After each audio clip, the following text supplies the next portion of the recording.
വളരെ ആവേശത്തോടുകൂടി ജിമ്മിൽ ചെന്ന് ജോയിൻ ചെയ്തു. ആദ്യത്തെ 6 മാസത്തെ എമൗണ്ട് നമ്മൾ പേ ചെയ്യുകയും ചെയ്തു.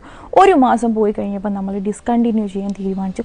ഈ സാഹചര്യത്തിൽ നിങ്ങൾക്ക് ബാക്കി മാസത്തെ എമൗണ്ട് റീഫണ്ട് കിട്ടുമോ? ഇതൊരാളുടെ സംശയമാണ്. ഇതിൻ്റെ ഉത്തരം നിങ്ങൾ ശ്രദ്ധിച്ച് മനസ്സിലാക്കുക. വാലിഡ് റീസൺസിലാണ് നിങ്ങൾ റീഫണ്ട് ചോദിക്കുന്നതെന്നുണ്ടെങ്കിൽ നിങ്ങൾക്ക് റീഫണ്ട് കിട്ടും. അപ്പോൾ എന്തൊക്കെയാണ് ആ വാലിഡ് റീസൺസ്? നമുക്ക് അവരുടെ സർവീസ് ഇഷ്ടപ്പെടുന്നില്ല, അല്ലെങ്കിൽ അവർ നമ്മളോട് കമ്മിറ്റ് ചെയ്തിട്ടുള്ള ഏതെങ്കിലുമൊക്കെ സർവീസുകൾ അവർ പ്രൊവൈഡ് ചെയ്യുന്നില്ല. അതുമല്ല എന്നുണ്ടെങ്കിൽ നമ്മൾ താമസിച്ചിരുന്ന സ്ഥലം റീലൊക്കേറ്റ് ആയി പോകുന്നു, അല്ലെങ്കിൽ ജിമ്മ് നിന്നിരുന്ന സ്ഥലം ഏതെങ്കിലും ഒരു സാഹചര്യവശാൽ കുറച്ച് ദൂരത്തേക്ക് മാറ്റി സ്ഥാപിച്ചാൽ പോലും ഇത് തന്നെയാണ് അവസ്ഥ. അതുമല്ല എന്നുണ്ടെങ്കിൽ ഹെൽത്ത് ഇഷ്യൂസ്, പിന്നെയോ അൺക്ലീൻ പ്രെമിസസിലാണ് ഈ ജിമ്മ് നടത്തിക്കൊണ്ടു പോകുന്നത്. ഇതിനെല്ലാം നിങ്ങൾക്ക് റീഫണ്ട് ചോദിക്കാൻ സാധിക്കുന്നതുമാണ്. ഇനി റീഫണ്ട് ചോദിച്ചിട്ട് തന്നില്ല എന്നുണ്ടെങ്കിൽ അത് കൺസ്യൂമർ പ്രൊട്ടക്ഷൻ ആക്ട് 2019 വയലേഷനാണ് അവിടെ നടക്കുന്നത്.